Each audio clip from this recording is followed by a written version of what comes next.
Bet on Bears fans, another edition of the Chicago Bears podcast coming your way. Pat the Designer, John Jurkovic in the building, ladies and gentlemen. The good kid is here for another Friday. No hot dogs this week, Jurko? Thank God. Will you ever eat a hot dog again?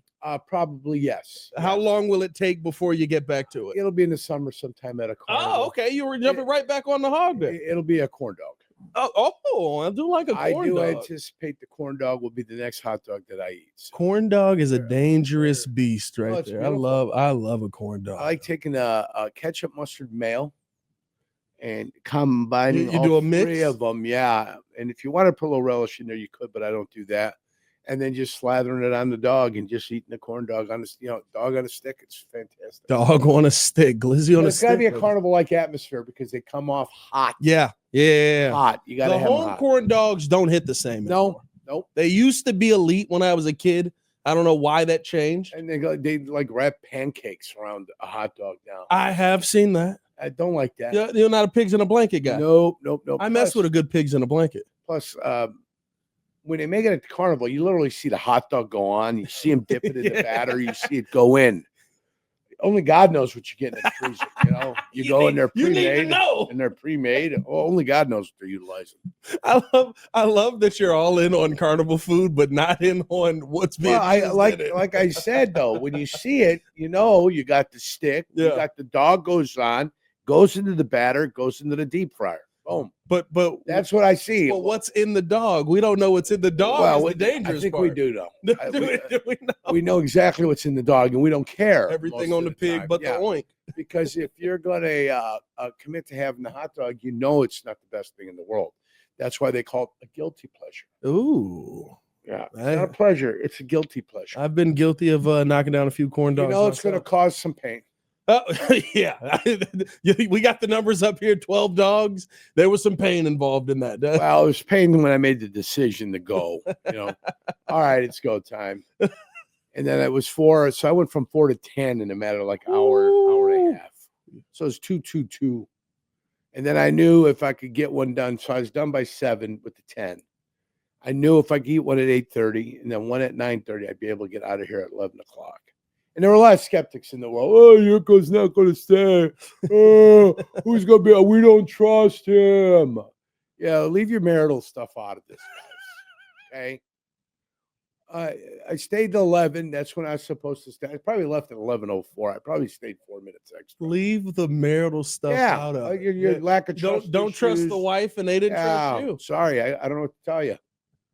Good kid's a man of his word. You're a victim of your experiences, I guess, and your personality becomes that of what you've experienced in your life. So if you've got those natural trust issues, don't let them affect me. Don't put your trust issues on me. Don't rub off on me. Well, that's a different conversation. Jesus, there, buddy. Jeez, what's going on there? What was that? Gotta minimize the weight. The shorts are out. I love it. The weather has brought the shorts out. Yeah, once the shorts come out, they don't go back. I wore shorts yesterday. I wore shorts today. I gotta go to a restaurant tonight. I'm gonna have shorts on. Oh. Yeah, it's a nice restaurant, but in the summer you can wear shorts. To me, it's the summer. You're skipping spring. Spring don't exist for you. No, I mean spring's fine, but spring and summer to me are the same thing. Once the clock jumps ahead, which is going to happen on Sunday. Sunday, right? yep. Sunday morning. Monday's going to be a rough one. Not for me. And free agency, so. Not for me. It's going to be perfect. And then Tuesday, the late shift in the spring trading. Oh, you got spring trading? Me and Hood get to react to the day's news. Oh. Instead of the day before. We react to the day's news. You doing 6:30 to 8:30. Okay. Oh, you got the Black and Abdallah shift. Yeah. Oh, it's glorious. Glorious. I got a little dental work during the day. Gotta get the teeth clean. I get the teeth clean. And then at night, some choppers, enjoying the show. And at night, gonna enjoy the show. You're not gonna show up with Steve Harvey's teeth, are you? You're not doing a swap out. No, who's Steve Harvey? Who's Steve Harvey? No, he's no Bernie Mac. He's with Bernie Mac. The Kings of Comedy. I heard at the end that's why they do a second Kings of Comedy. There was some beef. Yeah, there was some beef. There was some beef there. A little jealousy. Ocean's 11. Yeah. Specifically. Yeah. I heard Bernie Mac was a member at my country club. Was he? Lincolnshire Country Club Bernie down there in beautiful Crete, Illinois. I love Bernie Mac. He Bernie all time great comedian. Before he passed, like play a little bit of golf. Yeah. You ever And he was get a down round there. in with Bernie? I did not. I was not a member while Bernie was there. I Mm. did not become a member of Lincolnshire Country Club until about 20, until I filed for divorce. Really is kind of 2015. That was is the when I time where you became- knew you were going to have the freedom Yeah, to it's get in gonna there. be 10 years. Yeah, you know, All right. didn't necessarily want to be in the same house. I get You know you. what I'm saying? So I I get you. found a way to Get out the house. kill 4 or 5 hours. Yeah. There's nothing wrong with that. And you Yeah. get to enjoy some brews while you do It it. worked out perfectly. But yeah, that's my little connection to Bernie, little Bernie Mac I love it. connection. Little Bernie Mac connection. We've golfed some of the same holes together. Probably hit it in the same pods, same little river runs through it. Might have missed the putt exactly the same. Good Yeah, point. exactly. That's That's the nothing way it wrong with works that. sometimes. Let's talk a little football. Before Let's we do do that, it. we do got to tell you guys, Chicago Bears podcast brought to you by the Advantage Auto Dealer Group. Find your next Chevy, Toyota, and Acura and drive off in under 60 minutes, or they'll make your first Beautiful car payment. You gotta get love 'em that. Talking, you're gotta Home get 'em talking. of the 60-minute guarantee, too. Always remember that. Okay, when they get you in, we start the process. If they don't get you out with a new car in 60 minutes, they're going to make your first car payment for you. Always remember that. That's important. And brought to us by Mitch Lyons Wealth. Our buddy who played in the NFL for an extended period of time, he and I crossed paths together a number of different times when we played against each other when he was at the Atlanta Falcons and the Pittsburgh Steelers. MitchLyonsWealth.com. It's retirement. And it's game planning for your retirement. That's what it's all about. You've got to prepare. You're just not going to fall into retirement. Everything's going to be all rosy. The sooner you start preparing for your retirement, the better off it's going to be. 866-857-8335. 8335. Remember that. 866-857-8335. MitchLyonsWealth.com. He's got a book there for you. He's got some videos there for you. Go and take a look. It's a wonderfully interactive website. It's a really good website. We were sitting there looking at the website. I was like, this is a really well done website. Mitch shifts on the screen and he shifts off the screen, and the information is there for you. All right. Hey, it's your best plan for retirement. That's right. It's your best game plan for retirement. Remember that. And we need a game plan. We need a good game plan here, Jurko, because the offseason is our oyster, it seems like. As a couple of moves have been made already. Bears have gotten in some, I think, a one all-pro piece, one solid piece on the offensive line in Jonah Jackson and Joe Thuney. I think that you have some conversation now that has opened up about the possibility of bringing in an impact player on the defensive side via trade, but you're starting to get to a point where you're trading a lot of draft picks in this conversation. Trey Hendrickson is the name that has popped up most recently. What are your thoughts on the Trey Hendrickson situation? First of all, for Ryan Poles, for a guy that doesn't really draft well, I guess him trading away draft picks is just his security blanket of actually trying to bring in players here of some ilk. The kid that came from the Rams is Jonah Jackson. Yeah, that's your head coach. Your head coach wanted that. Your head coach was the guy that made that move, told the general manager, this is a guy I know, this is a guy I trust, I want him here. And so they went about the business of getting him here with a 6th-round draft choice. The other one is Ryan Poles' thing. He went and looked at it and said, we got to upgrade. They're gonna tag one guy, the younger guy. It makes sense. You keep the younger talent.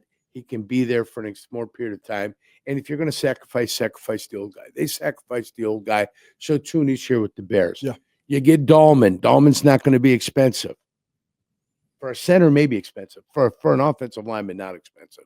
$14 million, $15 million. That's what the top centers are getting. That's where you're at. Right. Okay. Not going to kill me. And then whatever you do, you can make his cap number as low as you want it in the first, second year. But no, at some point you're going to have to, eat a little bit of money, when you get down the line, or that salary is going to rise a little bit. Same thing with Thuney. If you want to create some more room for yourself to remain flexible in free agency, you can go ahead and sign him to a contract extension and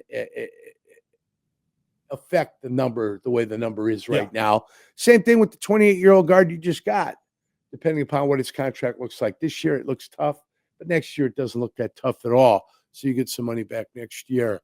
Hendrickson. So now that we got the backdrop, you got all of that, and the backdrop of Dahlman coming in here, and Dahlman playing for the Bears also at the center position. You're at price-wise, we got about $79 million. Now you're at about 47 with the two guards. Right. You're taking away the money for Dahlman without the adjustments. without the adjustments. Yeah, I right, talk yes. about reworking Yeah, yeah. contracts and extending contracts. Yes, just straight and up I'm saying taking for the money season, and yes. going over the course of amortizing it over the course of a contract when you sign them to an extension. So if you bring in Dolman I at about believe you can 15, get you're that. at about 32. You're at 32, right? And again, you got to rework deals and rework contracts. 100%. So I think you've got even more money than we want to talk about. What's going to talk to get Hendrickson in here? I've seen a third or a second. Yeah. Okay. You're okay with that, knowing, and I think this is the part that does scare some be a people. third. You're talking about 30 million. I don't think getting him is the difficult part. You're talking about money. 30 million. He's under is the contract, difficult right? part. He does have 1 year on the contract. So and then heading into next year, you would be. He's under contract, like Sweat. You'd want to go ahead and you'd want to tighten him up a little bit. He's 30. He is 30. This will be his age 31 season. Okay, so he's 30. So you'd have to make a commitment to him if that's the direction you want to go. I think you can go into draft and draft somebody young, somebody inexpensive. I think you can do that. Yeah, I agree. Will they do that? I don't know. Can they identify him? You know, they signed Daniel Hardy to a contract extension, but that's because he had the most penalties on the special teams. That's why. Oh, no, because he had the most reps on special teams, not the most penalties. I apologize. Even though I think he did have the most penalties. He had a few penalties that were very costly. Some silly penalties, too. Some really, really kind of silly things that he ended up doing. You know, you have him. You've got Booker, the kid you got. Is it Booker? Austin Booker. Yep. You got Booker over there. Could you use veteran? Maybe. Could you use a guy that's established? Maybe. Can you use Hendrickson? Can you use the guy at Mike Parsons? Even though they say they're going to do it. Will Dallas do it? I don't know if they will or they won't. Max Crosby signed. He's happy. The other guy is Myles Garrett. Myles Garrett. Yeah. Who it sounds like both sides dug in yesterday and said, we're not moving. Yep. I'm not coming back to play. And they said, well, we're not trading you, so you're going to lose some money. So there you go. I don't know how that ends up. This could get ugly, which is good. Could be a Le'Veon Bell situation. Oof. That affects differently for a defensive end of his ilk, though, right? Because the Le'Veon Bell situation, for those who may not remember, is he sat out a year. I mean, they finally let him go. If you're Myles Garrett, went to New York, traded him, went to New York Jets, and he was miserable. It was horrible.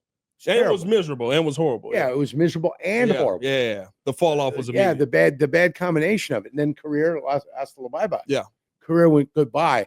I don't know if that's the same thing for Myles Garrett. You know, I think Myles Garrett could set. The thing is, at some point, you got to get in shape. 100%. And I'm not talking about just being physically in shape, being able to run and being in the weight room and running. You've got to take a little bit of pounding in the NFL to get yourself in that kind of football shape that you need. You need that soreness. So he's got to remember that as he goes through. He's under contract. Now, you can feign illness. You can have the flu. Your stomach can be upset to the point where you can't practice. Yeah. So there's some ways to circumvent it. You can do that. Yeah. You can go get a second opinion. You go to Europe for 2 weeks and get second opinions in Europe. You know what I'm saying? Yeah. I'm going to a medical professional in Vienna. I'm going to sit there and we're going to figure out what's wrong because I'm not feeling right. Yeah. Right. And then I'll be gone out of sight, out of mind. And then you guys go about the business of doing what you want to do. When I'm back with some sort of predetermined notice of what I may or may not have that is stopping me from being 100% to be able to perform on the field. Yeah. You know, then I'll come back and then maybe at that point, or you can go over there and you can train for 2 weeks, do whatever you want to do in whatever facility you want to be at in privacy. Come with your medical report and then still be in pretty good shape when you come back here, just in case one side or the other cracks. Now, because of their quarterback situation, they're going to have to deal with the crap load of dead cap money. Yeah. And I saw Tony Grossi, who works for Good Karma Brands out in Cleveland, also with the Cleveland Plains dealer, at least he used to be. And he talked about cutting him June 1st, casualty. Save a little bit, getting little cap relief. Being able to get that, but at some point, $90 million is coming off at one time. Yeah. And that has to be accounted for. So that's why Myles Garrett's not going to get what he's going to get. And if Cleveland was smart and Deshaun Watson, blah, blah, blah, whatever, maybe you'd want to turn Myles Garrett. Now, you're not getting Myles Garrett for a third rounder. No. You're not getting Myles Garrett for a second. And I think that's the interesting conversation about Trey Hendrickson, right? It is the fact that you're getting an impact pass rusher who, maybe he's not Myles Garrett. And I think the biggest difference is in the run game. No, but he's wonderfully Myles Garrett productive. Is a monster in the run game. He's wonderfully productive, though. 100%. 17 and a half sacks the past 2 seasons. And I think Myles Garrett plays on a better defense than the Cincinnati defense that Hutchinson has to play on. So Hutchinson's a lone soldier. He's the guy everybody's focused on. Hendrickson. What you went Hutchinson. Henderson. I'm thinking Chad Aiden. Hutchinson. I'm like, where are we getting to Chad Hutchinson? What's Detroit going to do? Aiden Hutchinson. That's Aiden Hutchinson, yeah. But Detroit's got a problem too with Aiden Hutchinson. Coming off that horrific leg injury, it should heal. Shouldn't be a problem. They're bones. I don't know how much silverware is going to be in there, how much metal is going to be in there to help support everything that they've got. But once those bones heal, usually pretty solid. So, but they've got to decide whether they're going to pay him or not. Yeah, that is coming up. And or do you try and go out there and get another big name? They've added names to that defensive line, but I think the part right now for the Bears do need somebody. You need somebody. That's what I was gonna say. If you get Dahlman, you can get Mason Graham, and then you get somebody opposite of Sweat. I think you've done a pretty good job addressing your offensive and defensive line, which have been the biggest weaknesses that you've had. And then I go, kudos. Nice job. Yeah. And now the players got to perform on the field in a year that's going to have a much tougher schedule. Is it in your mind, a better scenario to bring in the elite pass rusher, maybe a Trey Hendrickson, if the Myles Garrett things go south, Myles Garrett, at the cost of maybe you don't have the money to go in and get Drew Dahlman? But you do. But you go with one of the rookies in the draft. No, but you do. You do have the money. Yeah. Money's not an issue. You can finagle money. Money can be played with. Well, and listen, there's still people that can be cut from the team to add cap here if you want but to. But it's not even that. Options. All there is extending some of the contracts of guys that you've already got here. They already plan on doing it, I think, with the kid from Kansas City, the old guy, Tooney, yep. I think they already plan on doing it. Yep. You can finagle contracts to make them very pleasing for this upcoming year. So money's not – anybody that says money's a problem has got a problem. If you say money's the problem for the Bears, you've got a problem. Yeah. Money is not a problem for the Bears. Salary cap, the salary cap limitations are only limited by the lack of imagination in your mind on how to figure it out. Yeah. That's it. Honestly. That's all. Remember everybody, there's no way they keep Trey Smith. Trey Smith was franchise tagged, and they're figuring that out now. Well, they did it. You know what I mean? How'd they keep Trey Smith? By getting rid of Tooney. Yeah. So they found a way to get it done. It is funny because there is this opportunity for the Bears to go all in. I think that is the fear, right, of people who have just kind of lived in this world where, well, we don't want to be cash strapped going into free agency next time free agency comes around. And my point in all of this, Yerk, is good teams usually don't have money. Yeah. Good teams usually don't have a ton of money to spend. And the Bears have their wallet open. They've re-signed some pieces that they want to stick around here. Blackwell was re-signed yesterday. You mentioned Hardy. Mm-hmm. But if you're going to spend the money, why not spend it on the best of the best in the league? Here you go, though. Why would I even need to trade anybody? Joey Bosa's out there. Joey Bosa's too injury prone, though. Yeah, right. He has been 23 games in the last 3 years. Yeah, that's no, I agree with you. And the other thing we had talked about was his groin. Yeah. When you get a groin injury for a guy that puts himself in the positions that he's in, it's just a recipe for another groin injury. Yeah. My man Bryce Pop at 17 sacks with the Buffalo Bills in 1996 hurt his groin, was never the same player after that. Could never, the extra 10% that he used to have when that groin was right was gone.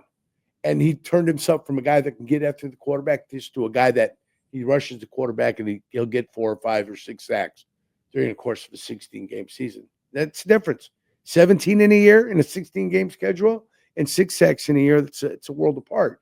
It's not he did. He had an injury. Right. The injury cost him. Yeah, I wouldn't go. I think the free agency guys, right?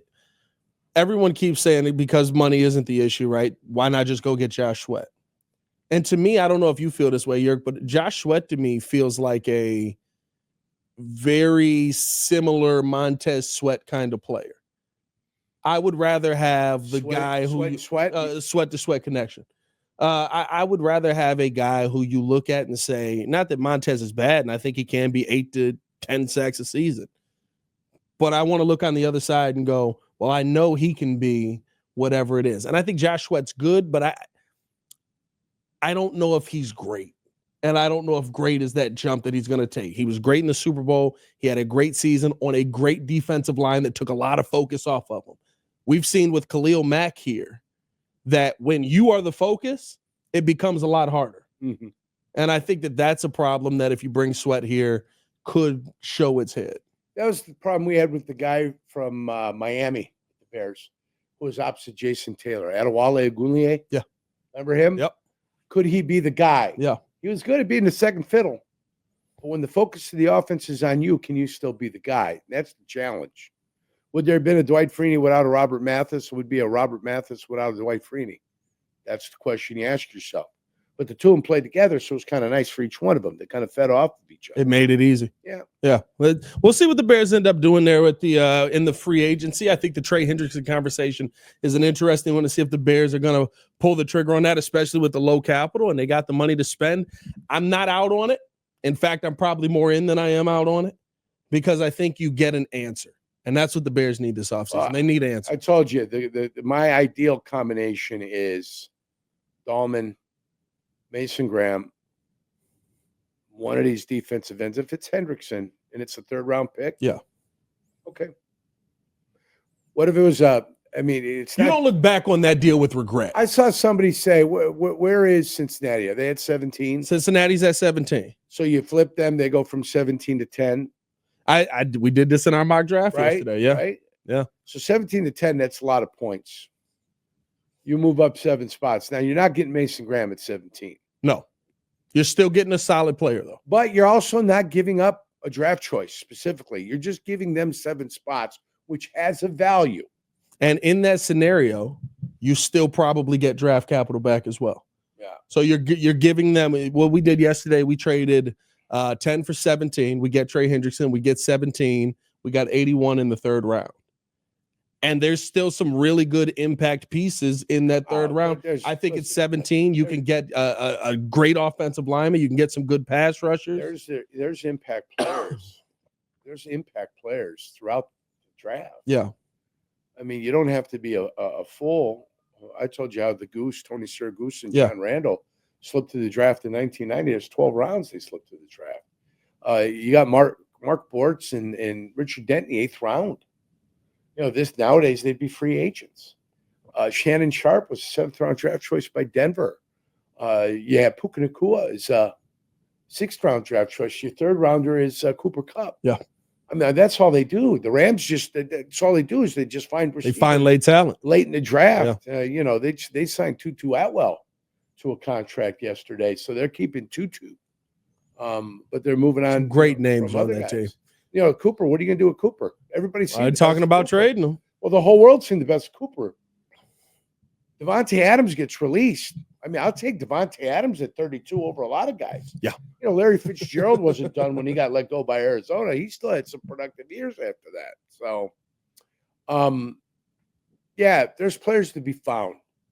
I think that's the important thing to notice. There are guys out there that can play. Tommy Nalen, who I believe for my money, is a Hall of Famer. Tommy Nalen and Dermontti Dawson were the 2 best centers that I played against. Tommy Nalen for the Denver Broncos out of Boston College was a 6th round draft choice. We passed on him in Jacksonville. We passed on him to take Michael Cheever out of Georgia, I forget where, Georgia Tech. I was going to say Georgia Southern. Yeah, Cheever ended up with a bad back, so unfortunately nobody ever found out exactly what Michael Cheever was all about. But Tommy Nalen was taken in the 6th round. That guy was nails for that squad for a long time. Tommy Nalen was a badass player. You just got to find those guys. And I think that's the big concern is, right, I don't even know if it's not that Ryan Poles hasn't found those guys. It's that you haven't looked since Braxton. I don't know what happened that you got cocky or you thought that you were further along than where you were. Yeah, I don't know. But you're taking a punter in the 4th round, and the pick after is Bucky Irvin. I love Darnell Wright. Yeah. I mean, that was the 2nd player in the draft. second tackle of that draft. Yeah. So, I mean, you weren't really going much of a stretch there. His numbers were phenomenal. He ran under a 5.05 40. He was strong. He was big, over 330, I think. Yep. I mean, just so you weren't wowing the world with that pick. It was a good, solid pick for your football team, and I think a guy that's going to play for the Bears for 10 years. So, why he doesn't Bates, Lucas Patrick, this guy they had in last year at the Coleman Shelton. Yeah. I mean, the best thing he did was not fumble snaps and get shotguns back. That was his number one thing. Listen, I kept saying, I was like, I feel bad for Coleman because when you watch him, he knows what the play is. Yeah. He knows who to identify. He doesn't have the ass. He can snap the ball. Yeah. He can engage with the man. He just doesn't have the ass to move and bodies. He gets pushed over, yeah. Right? He just doesn't have the ass to move bodies. But the guy you bring. I mean, for him, neutral is a victory, right? Yeah. A stalemate's a win, a big win. You need more than that at the center position. What is the biggest difference? Because realistically, Drew Dahlman and Coleman Shelton are just about the same size. In fact, I think Dahlman is a couple of inches shorter than Shelton is. What's Shelton? 6'6"? 6'5". Wait, Dahlman's 6'4". I think they got him listed 6'3", but even so, he's 6'4". What's the biggest difference that allows Dahlman to be as dominant as we've seen him be versus Coleman Shelton, who, I mean, they're both 300 pounds, and I've seen more. Coleman gets moved around. I've seen more Coleman Shelton than I've seen of Drew Dahlman. Atlanta is really not my hotspot for inequality football. not tapping in deep into Atlanta football. And I'd have to look into his background to see exactly what he's done over the course of time. Why is Quentin Nelson the player he is? Yeah. Because of his background, because of what he did besides just play football. His karate background, jiu-jitsu. Knows how to throw people around. Whatever background he has helped his balance tremendously, which guys that have wrestled have a little bit of an advantage because they've engaged in contact and balance and working through things, that's why they have an advantage, because they've got a better body presence than guys that have never done it, wrestled or had martial arts background or anything like that. Balance is the key. Balance is important.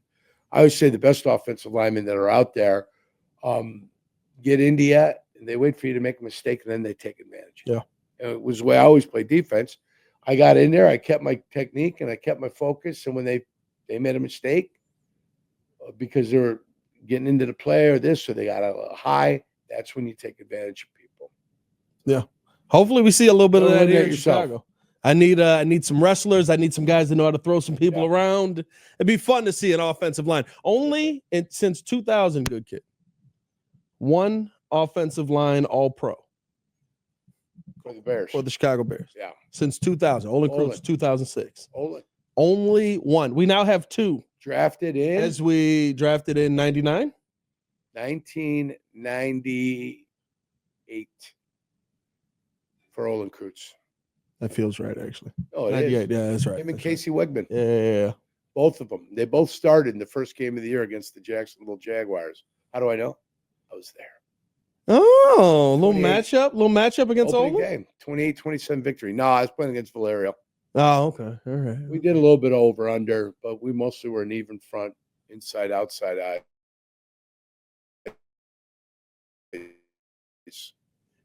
Olin was tough. He's a monster. Yeah. Olin didn't make a mistake. Olin stayed with you. Olin didn't stop. He didn't quit. So, I mean, you're in there. You're in there all day. It's going to be a fight. Nothing's going to be easy. It's going to be hard. That's it. The hope is that we can find some more Olins. I think that's the biggest concern with me. 25 years, Jurk. I made a play on the goal line against Robert Chauncey in that game. They're coming in for a touchdown. It was a little P10 right up the middle. Chauncey was in a stance. He looked like a Brahma bull. Like smoke was coming out of his ears. You knew he was getting a football. Yeah. Valerio went to give me a bin block where he comes out and he wants to get the inside arm and he wants to push me to the outside so he can run that little P10 right up the middle. Right.